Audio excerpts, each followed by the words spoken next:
What up, what up, what up? It's your boy D back at you with another video. And today we are talking about the WWE 2024 Draft Part 1. The draft's in a couple weeks, so we gotta sit down and chat about it. This is just part 1. If you want a part 2, let me know, and I would love to go through more names of who and where I see going to and fro. So now, with that being said, the time for talk is over.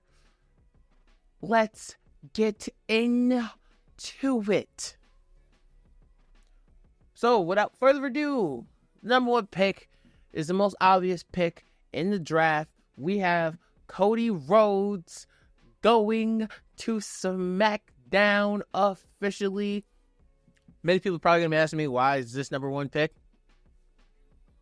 He's the WWE champion.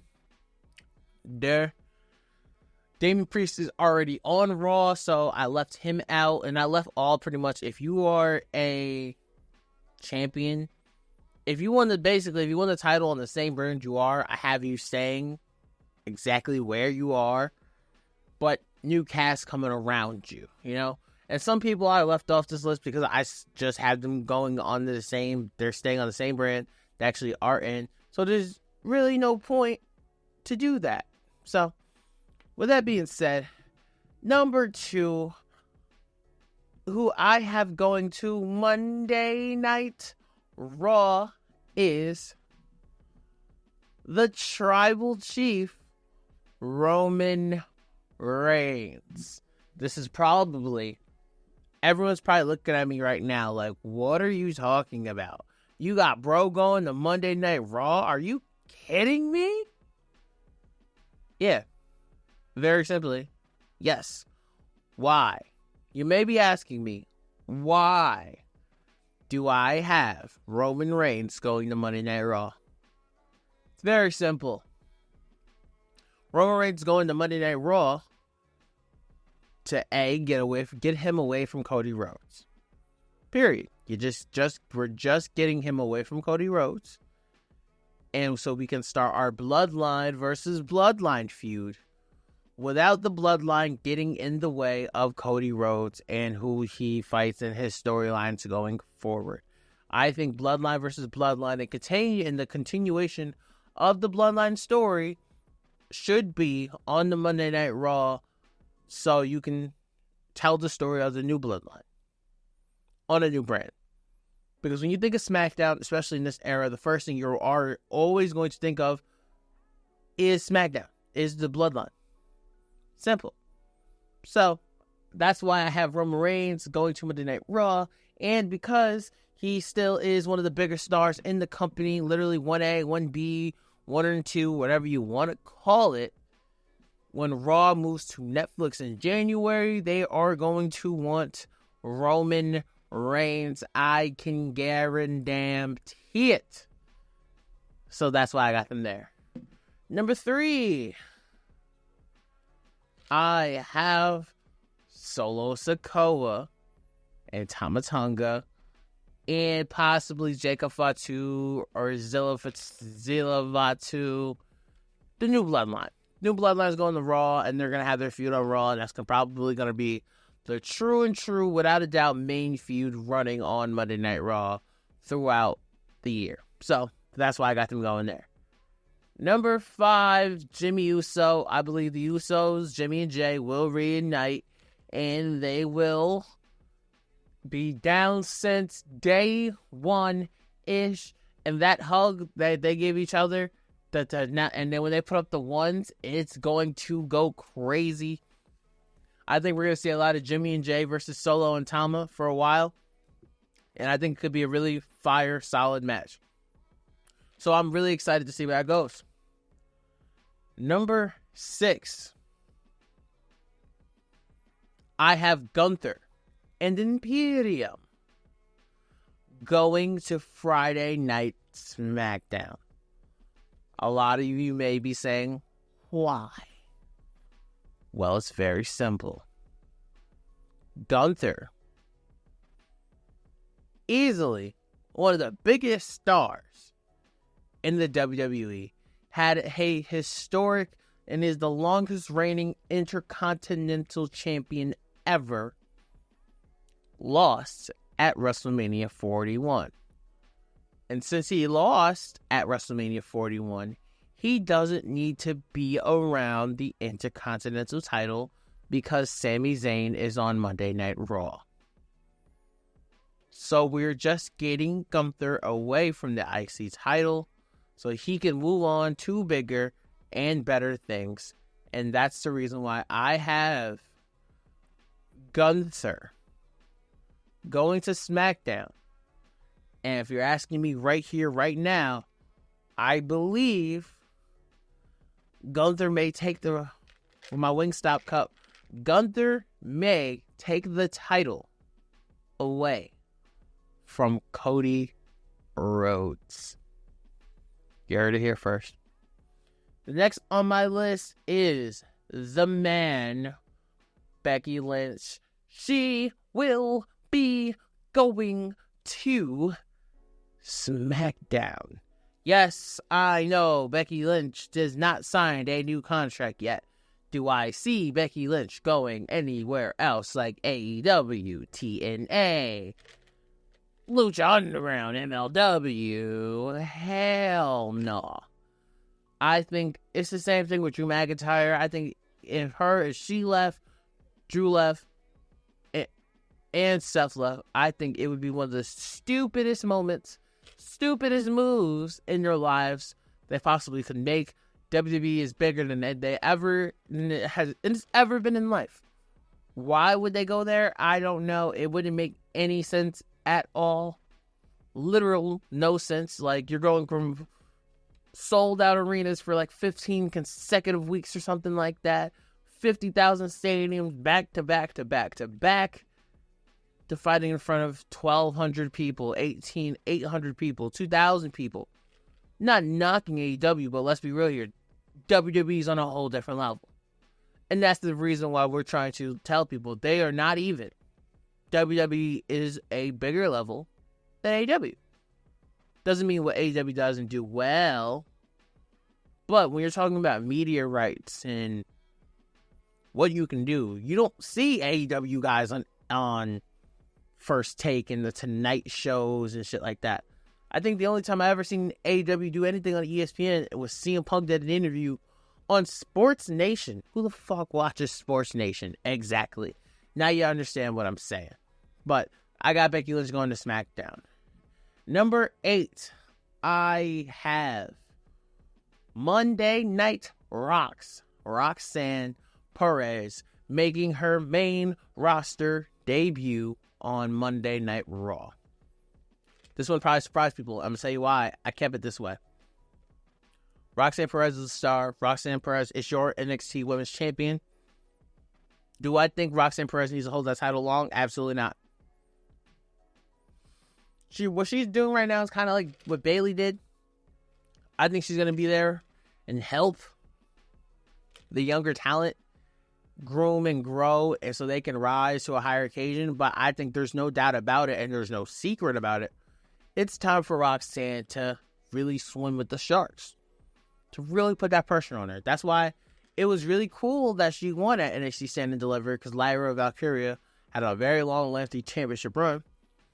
But I can see like a Lola Vice beating her, or maybe a Sol Ruka down the line, or a Tatum Paxley down the line. I just think it's time for Roxanne to really go her own way and get to the top and go to the main roster. I just think it's time for her. And more importantly, I just think she's ready with the right storylines. And I think the perfect place for her to be is on Monday Night Raw. Next on the list is Damage Control. Where do I have Dakota Kai, Asuka, and Io Sky and Kairi Sane going? Hi, Dakota, by the way. Now I'm playing. Where do I have them going? Monday Night Raw. Why? The same reason. We're getting them away from Bayley so they can get new, fresh storylines, which I think at the end of the day, Dakota Kai will become a face very soon. I think they're going to turn on her also, and Io Sky will be the main of the group. That's just how your boy's calling it today. Number 10 on my list is Carmelo Hayes, Mr. Him himself. I have Mr. Mello staying on SmackDown. I believe he signed a SmackDown contract, but I am not 100% sure in that. But I got him staying on SmackDown. And I think Mr. Him is going to do huge things on that program.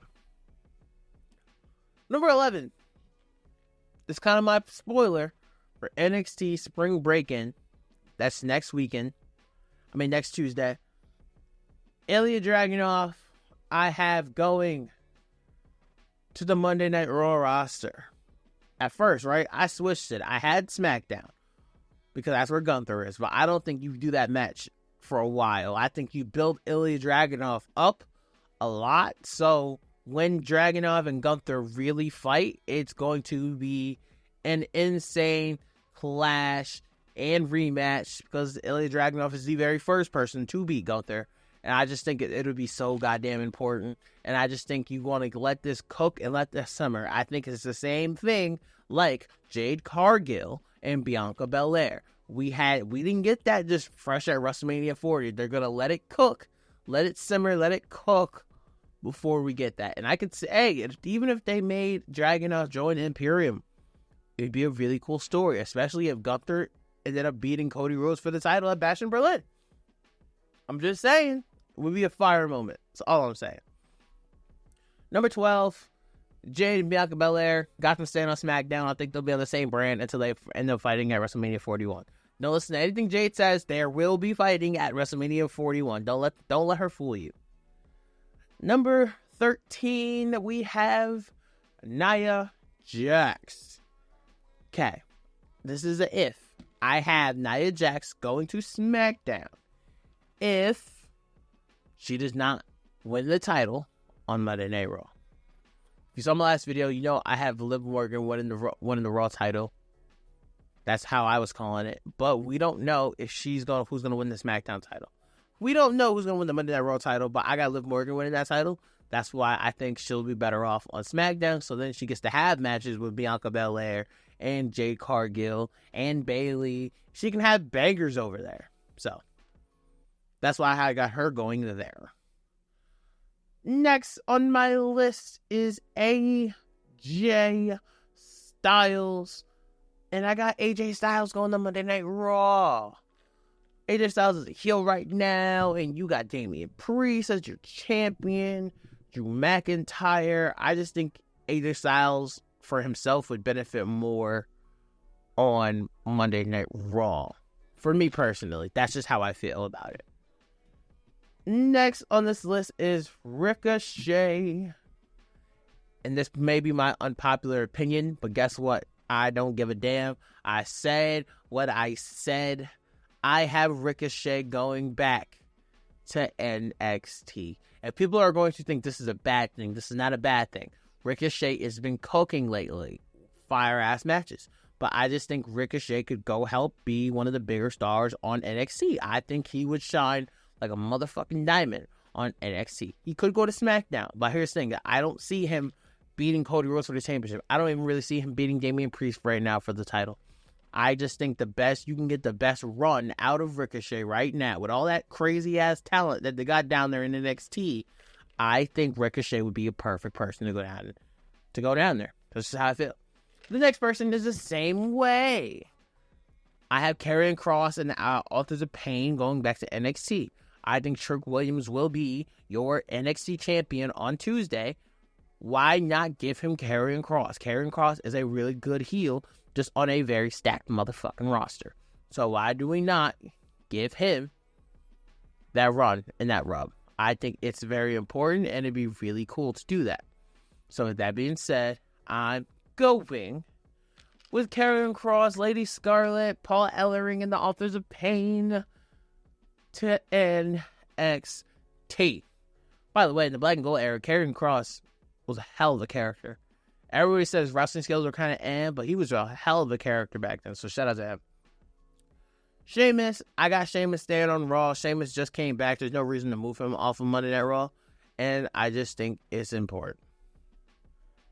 The next person I want to talk about is Baron Corbin. I have Baron Corbin going to SmackDown, and I think the first part of Braun Breaker's run, I could see them doing the tag team match. I think it'd be a really cool thing and really important for him, and I think that'd be just a great moment for them. So, Baron Corbin, the Wolves, the Wolf Dogs, or whatever they're called, they get to live again. Next, you have the LWO. I say you put them on Monday Night Raw. Why? Because why not? I think the LWO and Bobby Lashley and the Street Profits, the Pride, I think you can split them both because I think they both will help the tag team division. So both either or can go to SmackDown, either or can go to Raw. So with that being said, that is my first top 20 of where these people are going. If you want to see my next top 20 of this WWE 2024 draft predictions, just holla at your boy. I gotcha. Thank y'all for listening. Thank y'all for watching. It has been your boy D. Forever Gang. Until forever finds you. Yeah.